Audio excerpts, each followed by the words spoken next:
another Chuck Norris movie. This one is called Hellbound, which is fitting because that's about where Chuck's film career was going at the time. The film is significant for two reasons. One, it's the last film Chuck Norris ever did for Canon, before he mostly started doing a bunch of TV movies and family films that sucked. And two, it's the only movie where he fights a demon from hell. Anyway, the film starts. Apparently, the music is by George Clinton, not to be confused with the Funkadelic singer or the illegitimate son of Barbara Bush and Bill Clinton. For more information on that, there's a link below. The villain is played by Christopher Niami, who was also in the James Bond film License to Kill, as well as a bunch of other movies. He's just kind of over the top and goofy in this. Has a good evil laugh, though. He looks more like he belongs in a 70s progressive rock band or a heavy metal band than as the villain of this movie. He looks like a member of the band Kiss without the makeup. After a Star Wars scrawl, the opening of the film is a bunch of knights trying to stop him from performing a sacrifice. It's cheap, cheesy, and rather dull. And it's another case of an opening that makes me feel like I put on the wrong movie. They seal him in the tomb and break a scepter into several pieces, then leave. A few centuries later, some dumb tomb raiders find the tomb and open it. They both get pulled into the tomb and die. Then, all of a sudden, we're in Chicago in the present day of 1994. We finally meet the heroes of the film. Chuck Norris, who looks like he'd rather be filming Walker, Texas Ranger, and Calvin Levels, wearing one of the dumbest hairdos I've ever seen that makes him look like fucking Whoopi Goldberg. We do get this cool scene. You hit me. Hey, come on. Hit me, tough guy. Come on, let's see how tough you really are.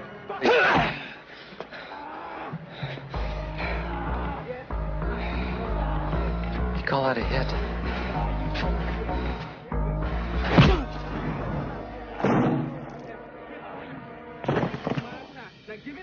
That's a hit. Classic Chuck Norris, and one of the only good parts of the movie. Unfortunately, Chuck's ass-kicking is put to a halt when a rabbi delivers some gold to the villain Lockley, who escaped from his tomb. The rabbi stabs Lockley with the sword, then says he's been stalking him for 30 years. Jesus fucking Christ, just marry and consummate already. Thinking the job is done, he's about to leave, but it turns out stabbing him didn't work. He then rips the rabbi's heart out. They go to investigate. Chuck shoots Lockley. They have a fight, which you can barely even see because of the damn lighting. Then Lockley escapes. Lockley!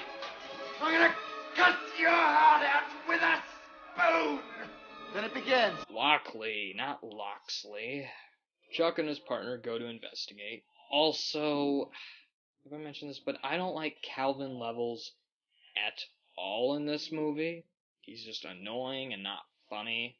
One thing about this movie is it's boring. For a plot like this, it should be a lot more entertaining, but it's just dull. Anyway, Lockley kills another priest on a train. Ross Perot is running for president again. Not joking, they actually mention Ross Perot in this movie. Norris and Calvin get tickets to a Bulls game, but apparently they have to go to Israel instead to investigate, which pisses off Calvin. We get a drawn-out scene where an Israeli boy steals Calvin's wallet and runs off. This scene's only here just to serve as filler. This is a movie where Chuck Norris goes against a demon, and the best you can come up with is Israeli Oliver Twist. No wonder this was one of the last canon films. Please tell me this doesn't become a subplot. And you can tell this was filmed on a really low budget. I wouldn't mind this if it was filmed in an interesting way. It's not. The camera angles are dull, and they don't really try to be creative with the shots. It's rather boring to look at.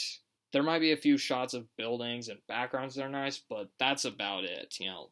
Oh, and also Chuck Norris wears sunglasses indoors because he's an agent from the Matrix. I knew it. I wonder if Bruce Lee was too.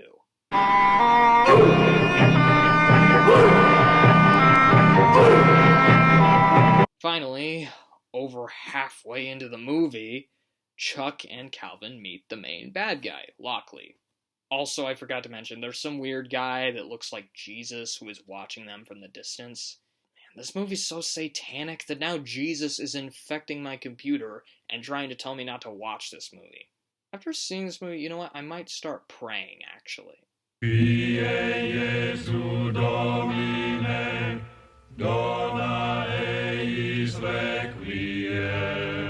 Anyway, they go to a dig site and meet Lockley there. So basically, he's Belloc. Well, it isn't the first time Chuck Norris has been in an Indiana Jones ripoff with a title involving something burning. They interrogate him about the murder victims, and he turns into Christopher Hitchens for a second. Afterwards, they investigate a bit more. There's a fight scene in a room between Chuck and a couple of masked baddies. Also, the lighting in the film is terrible. Every shot has an ugly orangish brown tint to it. They investigate for a bit. Every time you think something cool is about to happen, it cuts away. And there isn't really an excuse either. The movie is rated R. You can show a lot more there. Also, there's a dumb running joke about Calvin wanting to eat. You know what would make this more entertaining? If it was Calvin from Calvin and Hobbes. You know what? Fuck it. I want a movie where Calvin and Hobbes team up with Chuck Norris to fight a demon from hell. That would be a movie. The kid leads them to a temple where a guy's praying with a bunch of candles. They find out from this rabbi with the weird ears that the man they're after is not Lockley. He is Prositanos, a demon emissary of Satan.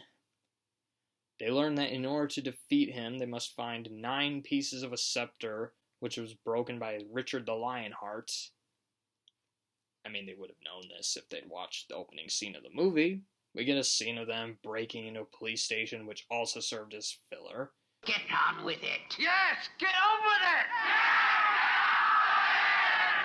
with it. Get on with it. They find out that some of Lockley's lecture dates were around the same time as the murders. Coincidence? I think not!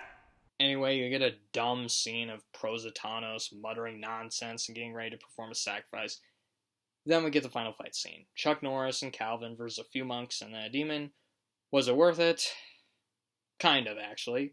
I mean, at least you get to see Chuck Norris kicking a few people. Chuck fights Prositanos. You know what? Actually, yeah, it was worth it. Chuck Norris kicking a demon in the face is pretty cool. I mean, it'd be a lot cooler if the demon was scarier, but still, it is pretty cool. Then he hurls a scepter into his chest, destroying him for good. So the movie wasn't a total bust. Then he briefly turns into an actual demon and blows up. We get a final scene at the airport. Oh man, the possibilities. Maybe Chuck Norris fights someone on an escalator, or on one of those carts that drags luggage, or on one of those lifts with the stairs. Thanks, it's running great! Never mind, Jim Carrey's using one of those right now. Well, none of those things happen. Instead, they see the kid there, say a few goodbyes, and hey, at least the Bulls won. And the film ends with the repeat joke of Calvin getting his wallet stolen. Fuck you, movie. Well, what are my thoughts on the movie? My basic problem with this movie is that it's really boring. It's not really exciting enough to be interesting, or well made, or bad enough to be entertaining. It falls like in between in that really mediocre blah area. It takes itself way too seriously, and most of the attempts at humor fall flat. The fight scenes are few and far between. The suspense scenes are either dull or laughable. The villain is goofy and stupid. Most of the cast is either phoning it in or playing it too serious. I mean, even Chuck looks bored most of the time. If anything, this movie is Hellbound because it wasted a good opportunity. A movie where Chuck Norris fights a demon should at least be enjoyable to watch, but instead it feels like a shitty Omen sequel mixed with a really, really boring episode of Walker, Texas Ranger. I will say this, it's not End of Days bad. I mean, that movie had the lamest depiction of the devil I have ever seen. You got Arnold fighting the fucking devil in that movie, and the devil's so lame. I mean, where's Al Pacino when you need him? There's a few cool scenes in this, but most of it, it's not really that good, unfortunately. And unfortunately, it brought his film career kind of to an end.